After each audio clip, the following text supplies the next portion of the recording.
When we go out to eat, we never agree on where to go. I want burgers! Pizza. Tacos it is. The one thing we do agree on is we all want unlimited high-speed data. That's why we switched to MetroPCS. Stop by MetroPCS with the whole family and get 4 lines with unlimited LTE data for just $100, period. MetroPCS. Wireless. Figure it out. Coverage not available in some areas. Offers require port and of number not currently active on T-Mobile network. During congestion, the fraction of customers using more than 35 gigs per month may notice reduced speeds. Video streams at up to 40p. No tethering. See store for details and terms and conditions. Blog Talk Radio. Welcome to Nonprofit U. This is a forum where nonprofit stakeholders can share lessons learned and discuss the latest developments in the industry. My name is Valerie, Leonard, and I am your host.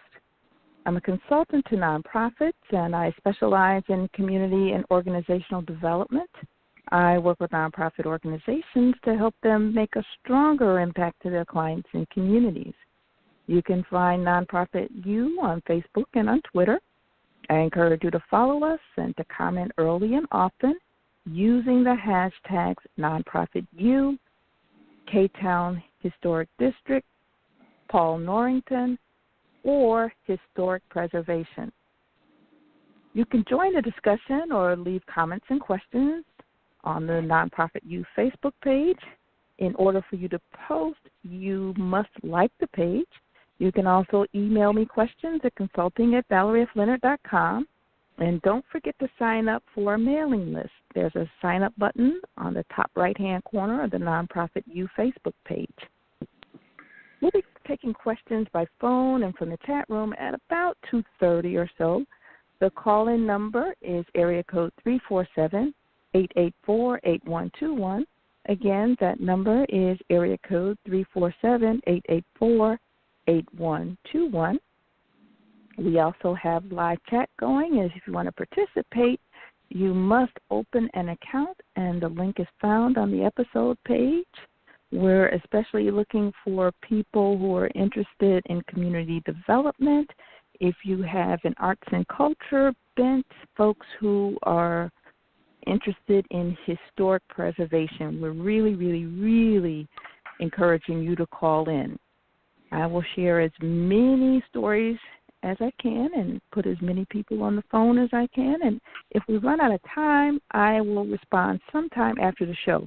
Again, if you have any specific questions, you can email me at consulting@valeriefleonard.com. That's F as in Frank.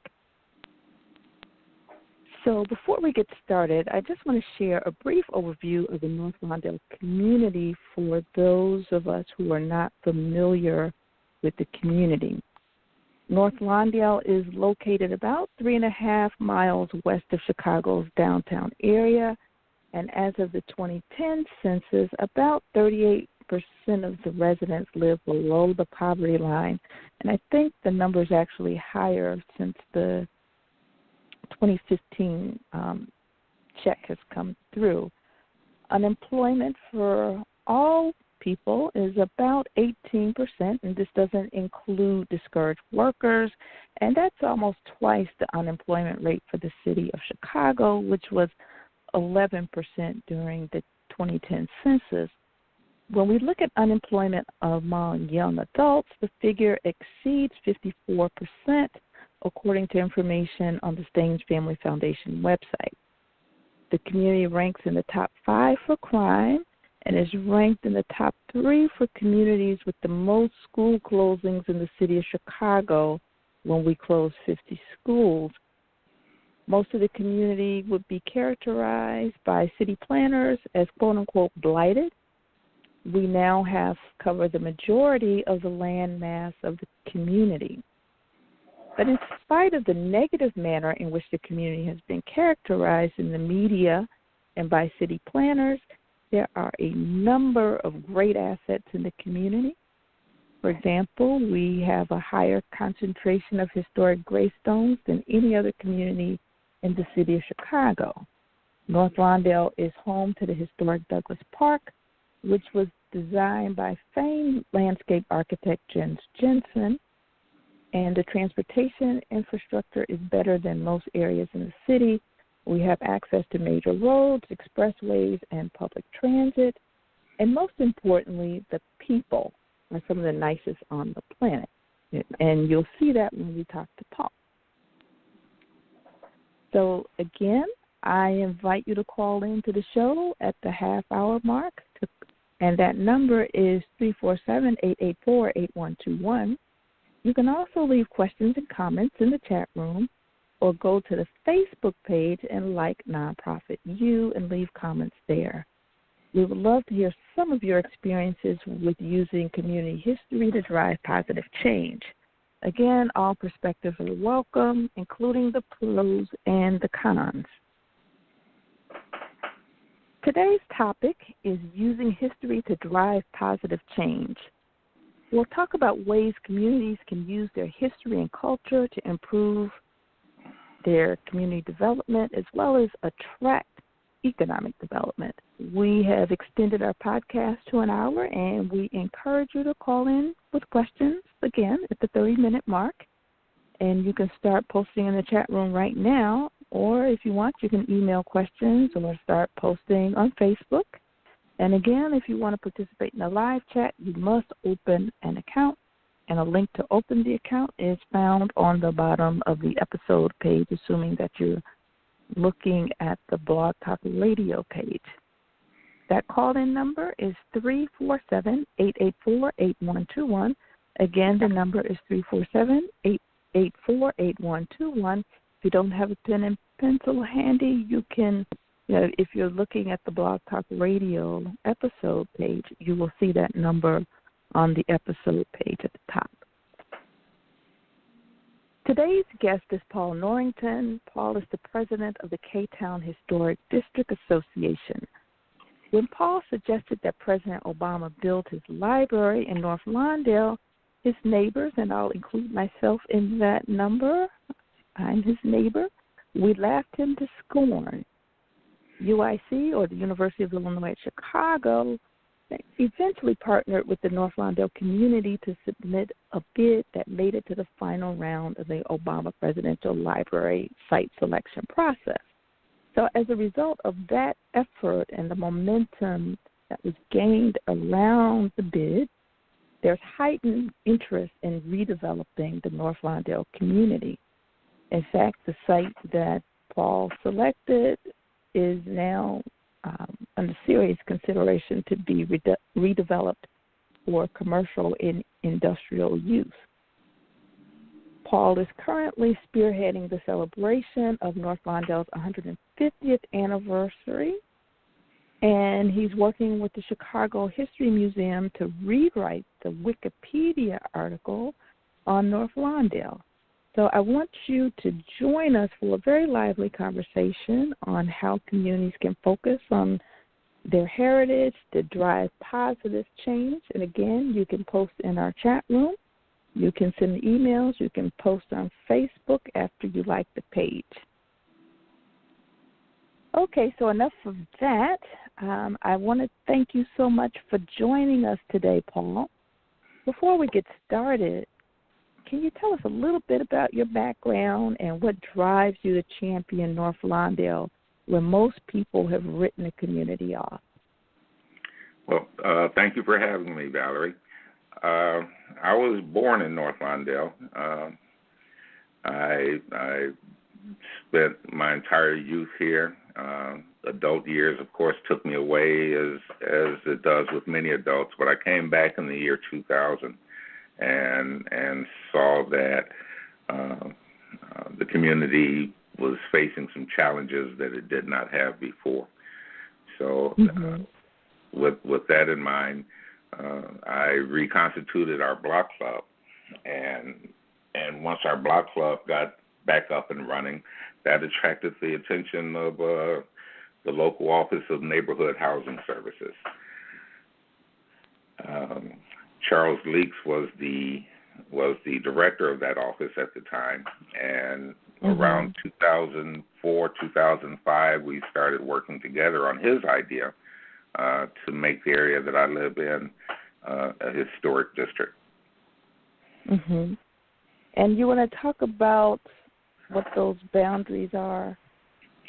The KTown Historic, well, I was during the process, I was hoping that we could use a name other than KTown Historic District because technically K-Town, the K streets run all the way up into Skokie. So we have just a small portion of that. We're between Pulaski and Costner, and Cermak on the south, and Cullerton on the north.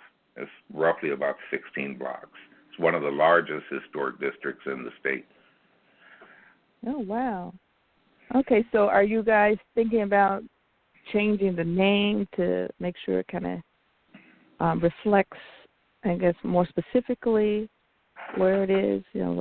Because it is in North Lawndale, but there are other K streets that are north.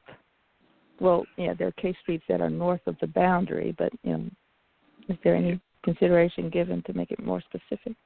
Well, unfortunately, we were placed in the National Register of Historic Places in 2010 on September 9th, and at that point, KTown Historic District became our official name as far as the register is concerned. So it would be difficult to go back and change that now.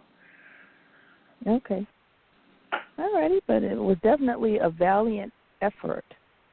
So can you tell us a little bit more about what an historic district is, and then describe some of the steps that you guys went through to help create the district in North Lawndale?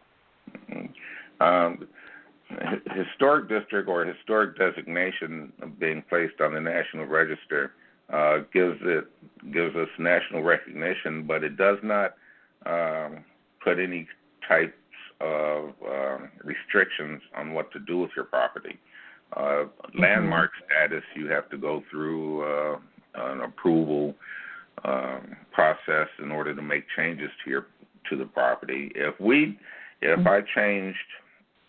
If I substantially changed my building, the only thing that would happen is that my building would no longer be listed. However, I could change it if I wanted to, but then I would be taking myself out of consideration for some of the tax advantages for being in a historic district. Okay, so the designation is tied to the location, but not necessarily the building itself. Can you be a little bit more specific, on what basis were we able to get that designation? A study was done on our buildings. I believe our first building was built around 1904. There's a corner of just north of Cermak on Pulaski, and it went north and west from there. The buildings here have remained pretty. This has been a pretty stable community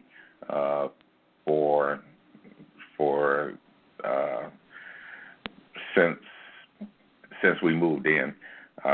Very few vacant lots as opposed to other areas of the community, and because of the stability and the integrity of our buildings and the unique concentration of our buildings is what allowed us to be placed on the National Register.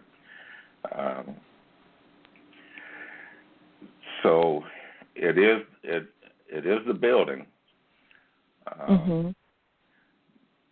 but if we change the buildings, we can change the buildings, but we would just lose our historic designation for each individual building. Okay, so every person who lives there, as it stands now, their building would be considered historic just because they're in that district. But if they were to do something that would substantially alter the character of the exterior of the building, then they would be taken off. Is that correct?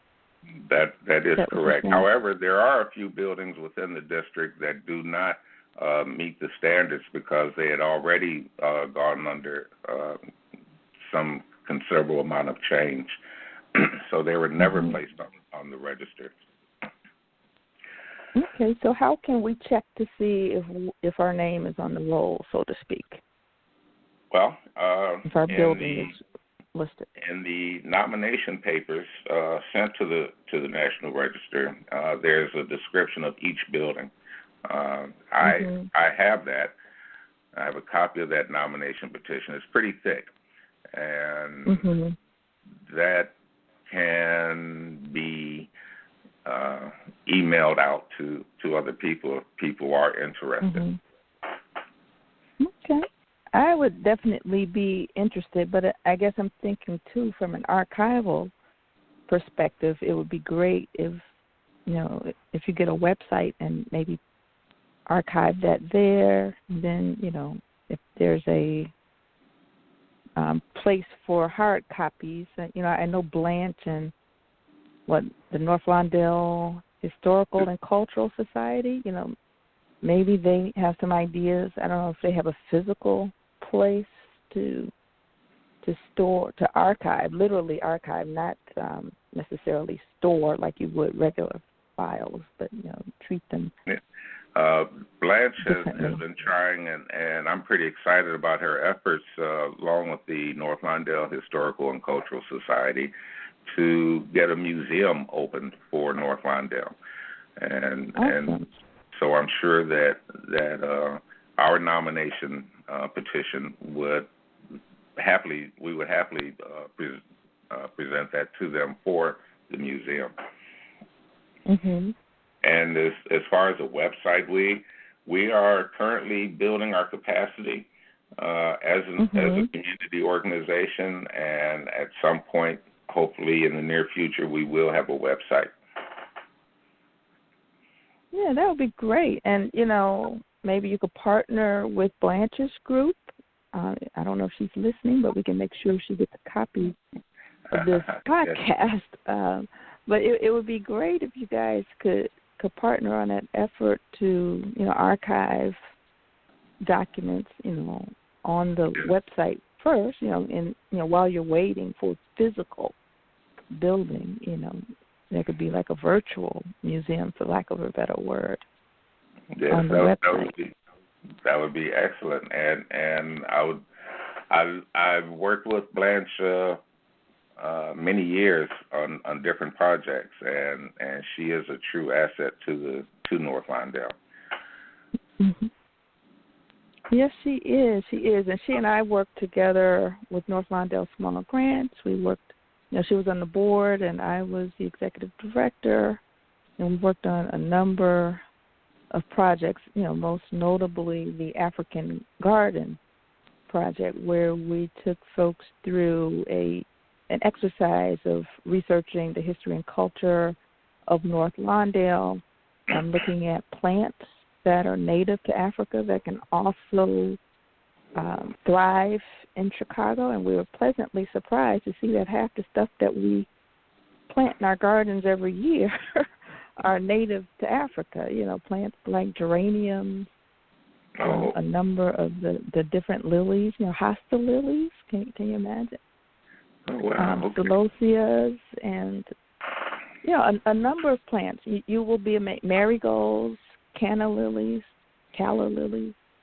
So we were pleasantly surprised. So at any rate, we looked at the arts and culture of various African countries, compared that to what was going on in North Lawndale, and used that information to drive the design of the garden. So I'm sure, Blanche also has those kinds of archives, which goes to the question, how can you use history and culture, especially in a community where people, don't really own the homes, right? So for the most part, I think at this point we might have in Lawndale between 20 and 23% home ownership. So in a community where you don't have home ownership, what do you own? You own your history and culture. But, I will say that the area we're talking about, home ownership, is much higher. That's another reason why you've been so successful at being able to pull this off, I believe. But I digress. This is not about me. This is about you. So forgive me for going on that rant. I don't normally do that, but I think you struck a chord. you struck a chord. So on that note, what are some of the challenges that you've experienced going through the process of looking to create that historic district? Well, one of the, outside of the research that went into developing our status, we had to have community buy-in. So we had to have 3/4 of the residents of the area voting that they wanted to be placed on the list. Mm-hmm. That proved to be a time-consuming effort. Eventually, mm-hmm. we were able to bring the community together for that. But as with many things, it's the difficulty is bringing people together. So question for you. So was it residents or homeowners that you had to? I'm sorry. It was homeowners. Yes. Okay. The owners of the property had to vote on that. Okay. I'm sorry. I digress. So we were talking about some of the So that was one of the challenges, getting the buy-in and the signatures. Yes, and that was pretty much the main challenge. The research project was written up by a university student, Elizabeth Laughlin, and the whole project was funded by the Driehaus Foundation. Mm-hmm. So what the community had to do, what I was most involved with, was actually bringing us together to actually want to be listed. Mhm. Yes. And was there pushback from people who didn't trust the process, or was it just a matter of logistics and herding cats to pull people along? It was. There was not much pushback. There were some expectations that had to be refocused. I'm a big believer in doing for self. You know, we can be mm-hmm. given things, and we've been given things all of our lives, but we don't hold mm-hmm. those as dear as the things we go out and work for. So during the process, there was talk about what can be done for us because of this designation, and whether or not some outside forces could buy banners and have the banners put up for us. Mm-hmm. We rejected that notion and instead worked on our own toward getting our own banners and putting mm-hmm. our own banners up and doing stuff for self. That was a unifying experience for the community. We put up and take down the banners each year for the last 3 years. But we're going through a redesign now, and we'll be putting up new banners next year. Okay.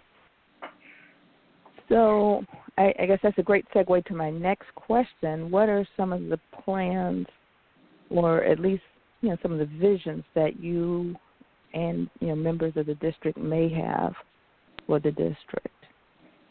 This is mainly a residential area. The one business mm-hmm. area, true business area that we have would be Pulaski Road between Cermak and Cullerton, and just mm-hmm. the west side of Pulaski between Cermak and Cullerton. Mm-hmm. And hopefully that we can make that into our business district. Mm-hmm. At the L stop on Pulaski, we're hoping to have a sign there saying something like KTown Historic District Business Area. And then further down at the west end, at our western boundary, would be the Costner L stop. And there we could mm-hmm. have a sign just pointing out KTown Historic District. On the 4200 block of Cermak, well, all of Cermak has pretty wide sidewalks between Pulaski and Costner. The 4200 block of Cermak is a business block. We have a lot of empty storefronts there with wide sidewalks. Hopefully we could have an outdoor cafe at that location at some point. Along the entire length of Cermak Road from McCormick Place all the way out to the suburbs to Finley Road, the only place that Cermak has a grass parkway is here in the district. Hopefully we can focus some attention on that grass parkway and build that to help the community also. We have our own school nearby, Mason Grammar School. It's right outside of the district, but it serves our children.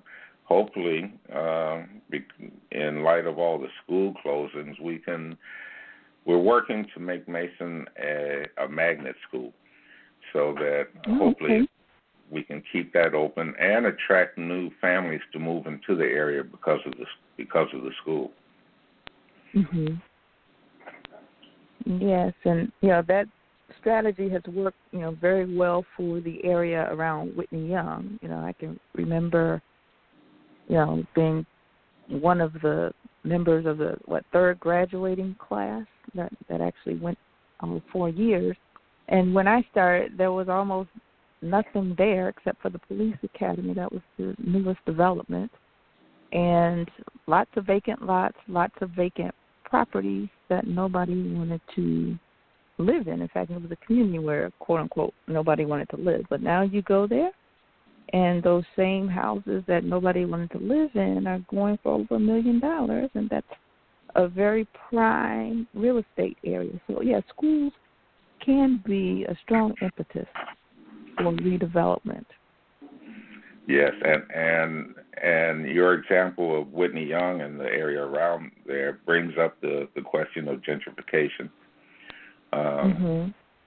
During all of this and the library and everything else that I'm involved with, hopefully that will bring new investments and new growth to the community. But new investments and new growth can also mean higher property taxes, which could work to push people out of their properties, and that would include me.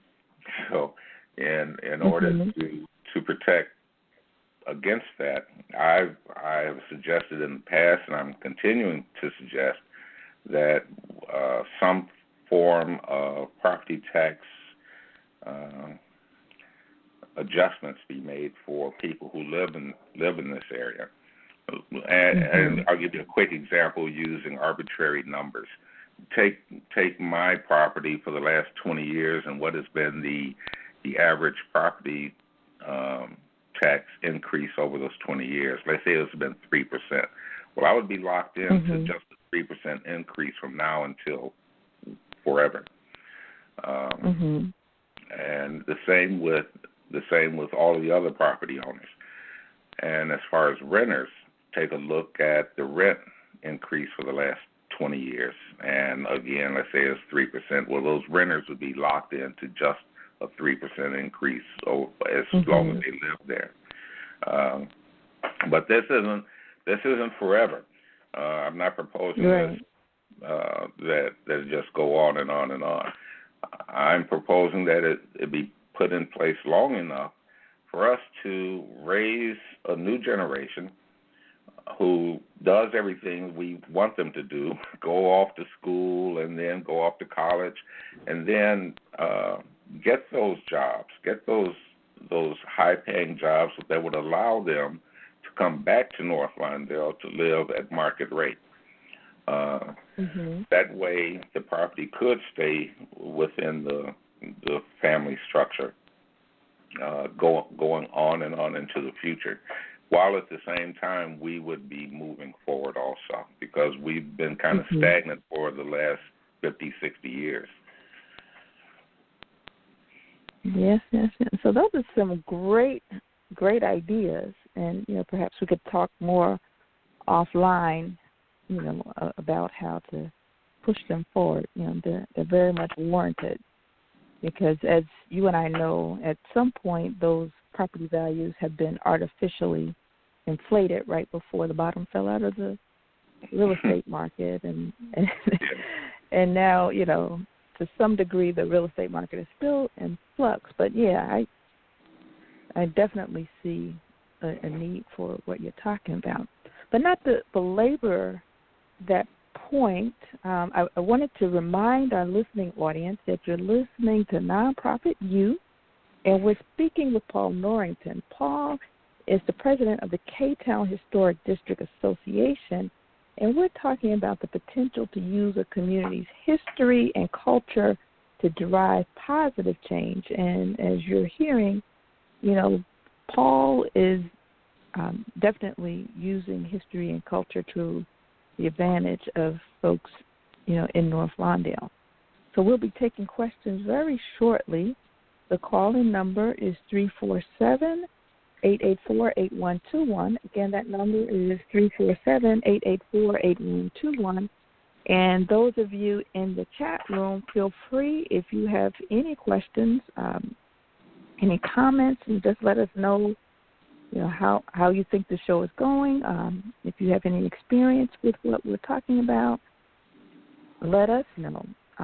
Some of the questions, that we would ask of you is if you know of any examples where a community's history has been used to drive community improvement or economic development and tourism, let us know.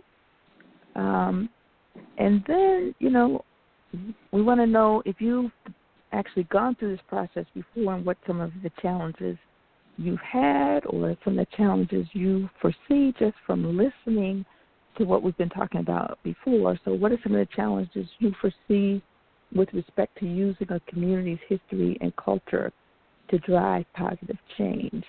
So think about your answers and post. Think about your answers and call in. And if there are any other issues you want to get out there, feel free to let us know. So on that note, Paul, can you share with us, the mission of the KTown Historic District Association? You are the president, and we want to know what your mission is, how you got started, and I think you might have mentioned the boundaries before, but if you can repeat them, that would be great. I'm sorry, I didn't catch the last thing that you said. Okay, can you let us know what the boundaries are? I know you mentioned them very early on, but, if you can repeat the boundaries as you, talk about what the mission is, how you got started, and then you share what your boundaries are. Well, our boundaries are the west side of Pulaski to the east side of Costner, and the north side of Cermak Road to Cullerton Street. Our mission is to attract new home ownership, preserve the homes that we have now, attract new home owners, and hopefully by building up the historic district, it would benefit all of North Lawndale. Yeah, that's awesome.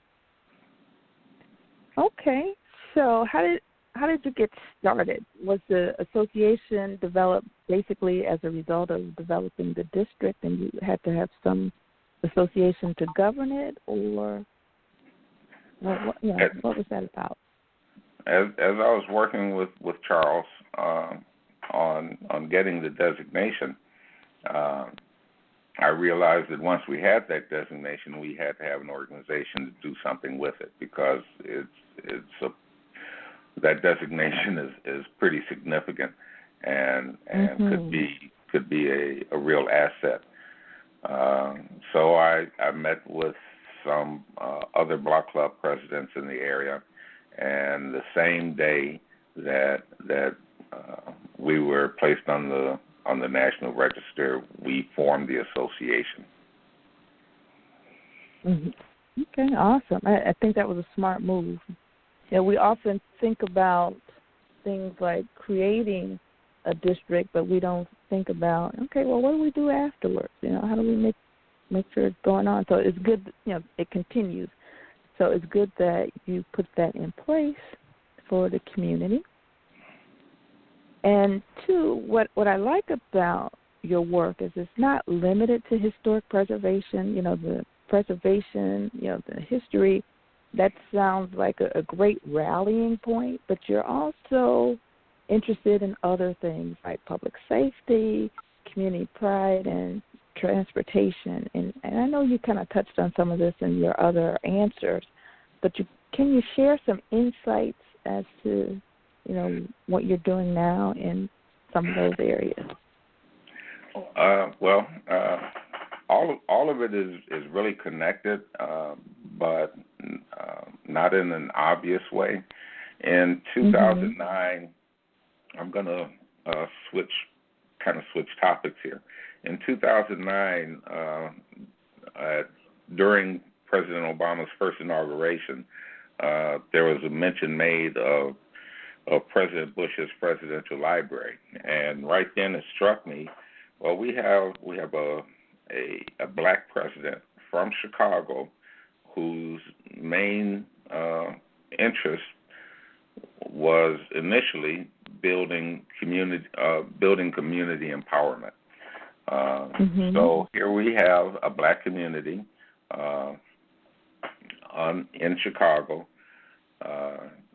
that's suffering some of the same conditions that he was working so hard with in his community organizing days to change. So if we step forward and pursued the library, that would show him and the world that this community still felt good enough about itself to reach for something so high. Well, as I was going around talking to people about that, I would get the almost universal response, that would be great, that would be wonderful, but it would never happen here. I'm sure that did you get some laughter too? Well, yeah, and some laughter, and I'm being Don Quixote, tilting at windmills. But what that said to me was that we had a problem with self-esteem, that we felt that we weren't worthy of reaching for something so glorious. So at that point, when I made that realization, my goal wasn't the library anymore, but self-esteem. The historic district, the library, and everything else I do is geared toward raising our spirit. It's if we look outside and we see the trash on the ground, we hear the news reports every Sunday with the casualty reports for the weekend, the low performance in school. I think that self-esteem is attached to all of those things. And by raising our self-esteem, all of those things could be addressed more efficiently. So that said, the library became a focal point to raise our self-esteem. The historic district has become a focal point to raise our self-esteem, and everything else that I do that we may talk about today is geared toward that. Okay, that's awesome. So basically, you're using these big, hoary ideas or hairy ideas, audacious ideas to galvanize people from all over the community. What I like about your approach when you pulled a committee together for the Obama Presidential Library is, you said, let's not just look at this little parcel of land. Let's look at it, within the context of this whole West Side region. Because originally you thought of it as West Side Obama Presidential Library. But I like the approach where you looked at not only the Chicago region, but looking at western suburbs, looking at things like our proximity to Midway Airport as well as O'Hare, and the gateway to the western suburbs. So that was very, very innovative, very inspiring. And I think, as I said before, as a result of that bid, there's been renewed interest in North Lawndale. There were finally there were 13 bidders from across the nation, from Hawaii to New York. Bronzeville here tried for it. Pullman tried. There was a $4.5 billion project on the northeast. On the southeast side, the lakeside development at the old U.S. Steel plant. They were trying. There were a lot of communities that tried. In the end, when the final four were announced, it was Hawaii, New York, University of Chicago, and us. And the University of Chicago, Hawaii, and New York were all universities that had put their bid together and presented it. Our bid, in partnership with UIC, the community developed its own bid before going out to get a university partner. Once we made the final four, we were the only community-based bid to make it that far. So that's something for North Lawndale residents and West Side to be proud of, and communities like North Lawndale all across this country. And so you get the last laugh. Well, North Lawndale gets the last laugh. Because we did think you were crazy. well, that's a different topic. Okay. So you're like, I'm not going to confirm or deny whether or not I'm crazy, but I have been vindicated. Okay, let me stop. Okay. I had to digress. Okay, so North Lawndale, we're going to be celebrating our 150th year anniversary, in 2019, right? Correct. So can you tell us a little bit about that celebration, who's involved and how you came to work on it and all that good stuff? Okay. Well, again, I'm going to have to go back. During the research for our library bid, it became known that Lawndale was annexed into Chicago from Cicero in 1869. That just kind of hung there for a while, and then I realized that 2019 would be 150 years. Also in 1869, Douglas Park was the West Park Commission was established, which means that Douglas Park will also be 150 years old in 2019. Douglas Park, I've always considered to be the jewel of North Lawndale. There's 218 acres of a world-renowned park and boulevard system that makes a giant circuitous route through the city, and part of that is Douglas Park right here in North Lawndale.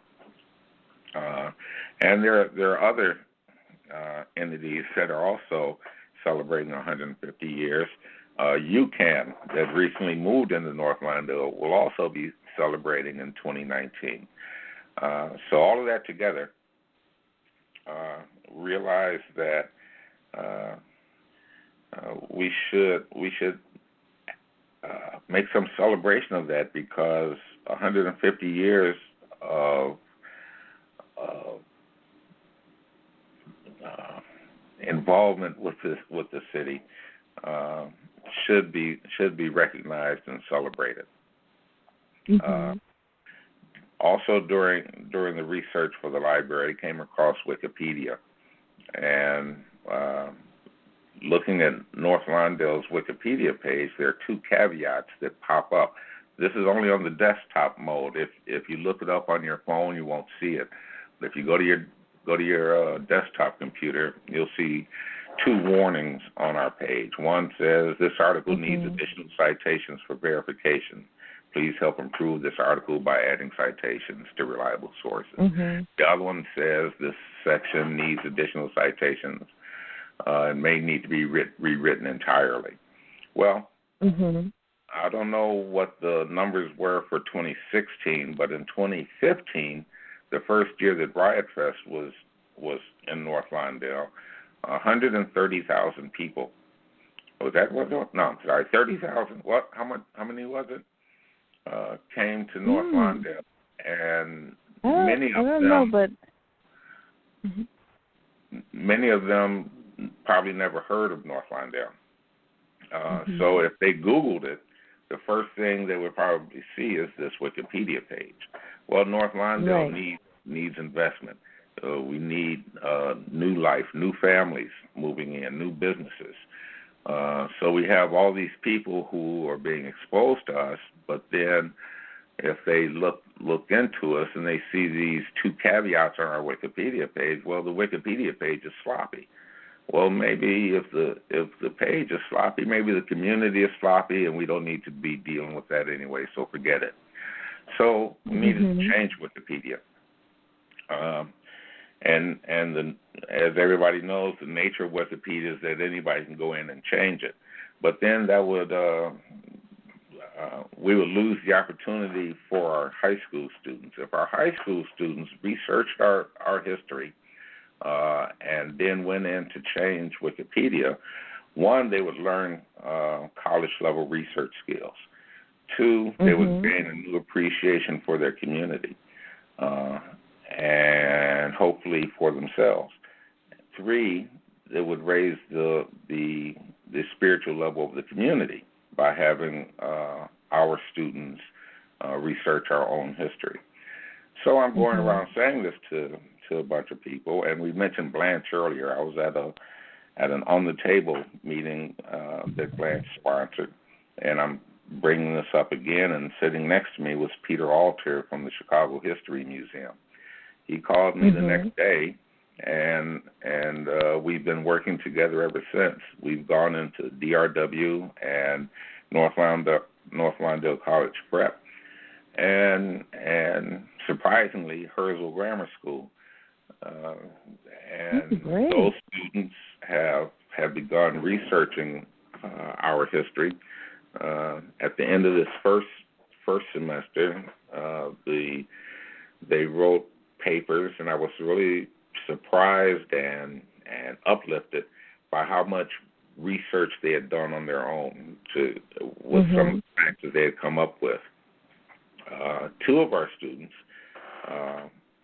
from North Lawndale College Prep are now interns for the summer at the Chicago History Museum, paid interns.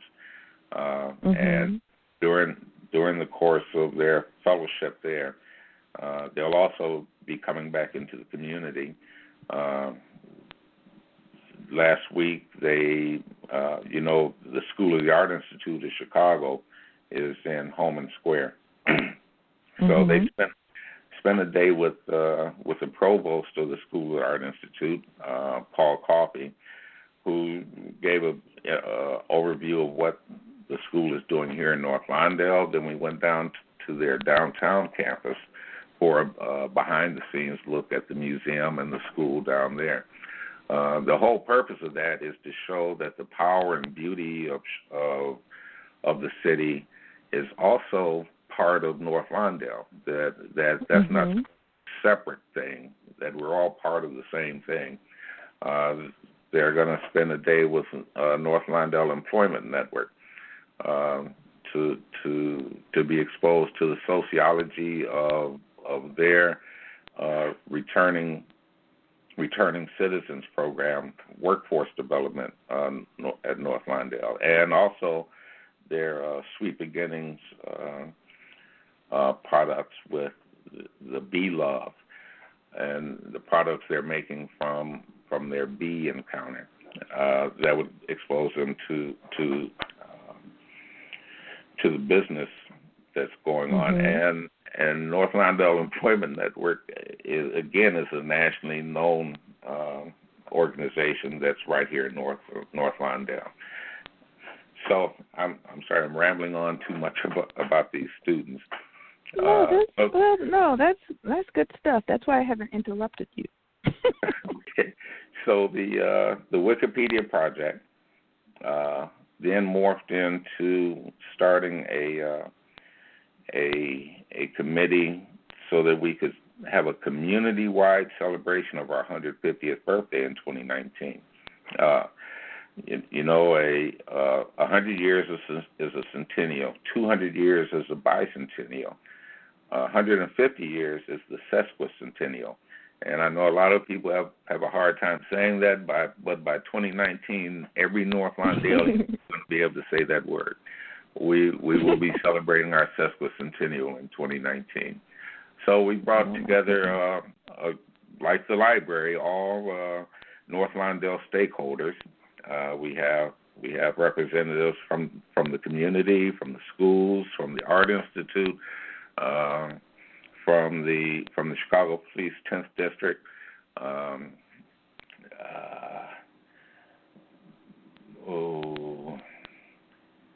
the Restorative Justice Program. All of us working together to move this celebration forward. So I'm asking everybody, what's the history of your church? How long has your church been a part of the community? Should your church have a celebration leading up to our grand celebration? And at our grand celebration, the work that our students do, which also includes going out in the community and interviewing people, doing video and audio interviews of our residents so that our history is told, our history is preserved. And those interviews and the work product of our students, along with other artifacts, would go into a 50-year time capsule. And that time capsule would be buried at our main celebration, to be opened in 2069 at our 200th anniversary, at our bicentennial. So the students that are working on the project now, they will be in their 60s when that time capsule is open. And when the capsule is open and the researchers go in and start researching the history of North Lawndale, they'll hear your voice, Valerie, and many of the people who are listening right now. Hopefully we can get their interviews in there also. But there are thousands of stories in North Lawndale, and all of them adding up to the rich culture that we have. Well, we don't want to miss all of those stories. We can't get them all, right? But there's a possibility of getting much more than what our students or our committee can get. Everybody has a cell phone, and everybody has a camera on that phone. In the very near future, we're going to post some questions out there so that everybody can take their cell phone and go and interview every 60, 70, 80, 90-year-old person that you know. And then upload those interviews so that they can be incorporated into our time capsule also, to get a richer, deeper, more inclusive history of our community. Out of the... I'm sorry? Oh, I was just saying, that's awesome. Out of the 150 years, the first 91 of those years, North Lawndale was predominantly Eastern European. Well, our community has, not just North Lawndale, but the black community in general, has suffered from manipulated history for as long as we've been here. So I don't want to be guilty of the same thing. So those first 91 years have to be recognized also. So we're also bringing in, we're reaching out to the Eastern European community to bring in their stories, their artifacts of North Lawndale. And the way I see it, as things are going and the community is building and growing, our story could be lost. and in order to preserve that, we need everybody's help. Yes. Now, on that note, I just want to take a very short break just to share a couple announcements, and then we'll wrap up. So the first thing is there's going to be a free nonprofit capacity building workshop. I'm doing this around the city of Chicago to help nonprofits get a better understanding of what it takes to build organizations that stand the test of time. Interesting, we're talking about time capsules. So the next workshop I'm going to be doing is going to be in partnership with Cook County Commissioner Richard Boykin, Build Chicago, and the Independent Bulletin newspaper. That's going to be on July 22nd, 2017, from 11 o'clock a.m. to 12:30 p.m., and that's going to be at Build Chicago at 5100 West Harrison, and you can register at ValerieFLeonard.com. If you go to the front page, you will see a link to the registration link, as you scroll down.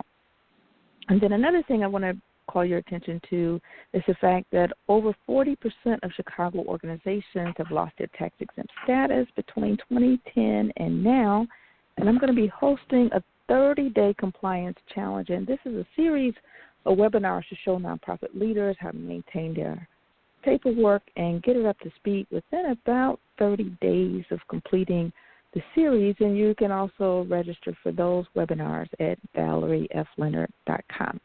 So I just wanted to pull your attention to that, and at this point we've got about 5 minutes left, and I want to remind everybody that we're talking to Paul Norrington. Paul Norrington is the president of the KTown Historic District Association, and he's done an excellent job of letting us know ways that communities can use their story to drive positive change. If there are any final questions, you can give us a call at 347-884-8121. Again, that number is 347-884-8121. And if you're in the chat room, please feel free to post a comment or a question, and if time permits, we can share with our other listeners. So in the meantime, we have come to the end of our show. Again, you can call. You've got about 4 minutes. But we've come to the end of our show, and I'd like to thank Paul Norrington for being our guest today. And Paul, just want to know, do you have any parting thoughts? And you can let folks know how they can get involved in this work, how they can reach you. If you have any upcoming meetings or events, to let us know. Well, as far as upcoming events, this isn't my event, but I'm Farragut class of '69, and I just want to point out that Farragut's annual picnic is going to be on July 29th at Douglas Park. I believe it's the largest. I was told it was the largest high school alum gathering in the state every year. Wow. So that being said, North Lawndale, this is North Lawndale's story. This is North Lawndale's project. Right now the Sesquicentennial Committee is just the focal point for that. But we need you. We need everybody listening to this. We need North Lawndale to go into its attics and its the back of the drawers and closets and trunks and pull out those old pictures and artifacts. Let's preserve our history and stand up and show the world that we're proud of our history and show ourselves because there's plenty to be proud of. Yes, we don't have a website yet. We're just getting started. But in the meantime, any further news on the Sesquicentennial will be on my Facebook page, New North Lawndale. So please monitor that for any future developments. Okay, awesome. Okay, so that's how people can get in touch with you, by liking that page and posting and reading some of your posts. Yes. Okay, awesome. So I want to thank everybody for listening to Nonprofit U Blog Radio Talk Show today. And most importantly, I want to thank you, Paul. You have cut my head open and poured lots of knowledge. You know, it's funny, you and I talk all the time, but I learned a whole lot today that I just didn't know. You've been holding back on me. Okay. And I want to thank you for inviting me on to talk about this, and thank you for all the great things that you've done for North Lawndale.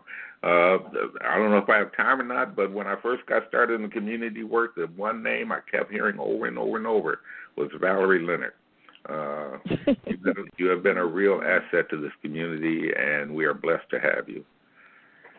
Right. Well, thank you. I noticed you put more emphasis on the first the first part of the word asset than the last part. Okay, I digress. It's time to go.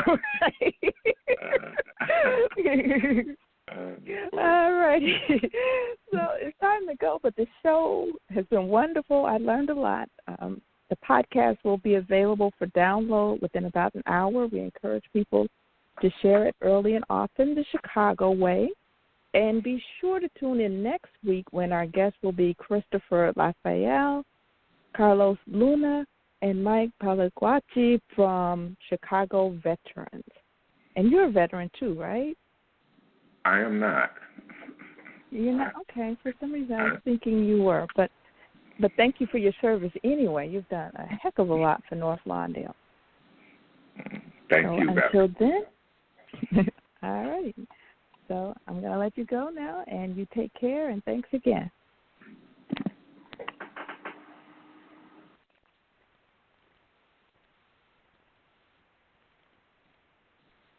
When we go out to eat, we never agree on where to go. I want burgers. Pizza. Tacos it is. The one thing we do agree on is we all want unlimited high-speed data. That's why we switched to MetroPCS. Stop by MetroPCS with the whole family and get 4 lines with unlimited LTE data for just $100, period. MetroPCS. Wireless. Figured out. Coverage not available in some areas. Offers require port and of number not currently active on T-Mobile network. During congestion, the fraction of customers using more than 35 gigs per month may notice reduced speeds. Video streams at up to 40p. No tethering. See store for details and terms and conditions. When we go out to eat, we never agree on where to go. I want burgers. Pizza. Tacos it is. The one thing we do agree on is we all want unlimited high-speed data. That's why we switched to MetroPCS. Stop by MetroPCS with the whole family and get 4 lines with unlimited LTE data for just $100, period. MetroPCS. Wireless. Figured out. Coverage not available in some areas. Offers require port and of number not currently active on T-Mobile network. During congestion, the fraction of customers using more than 35 gigs per month may notice reduced speeds. Video streams at up to 40p. No tethering. See store for details and terms and conditions.